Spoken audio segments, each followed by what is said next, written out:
ब्रह्ममुरारिसुरार्चितलिङ्गं निर्मलभासितशोभितलिङ्गम्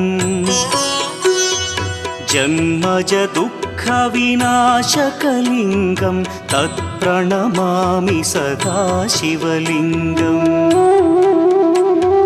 देवमुनिप्रवरार्चितलिङ्गं कामदहन करुणाकरलिङ्गम् रावणदर्पविनाशकलिङ्गं तत्प्रणमामि सदा शिवलिङ्गम्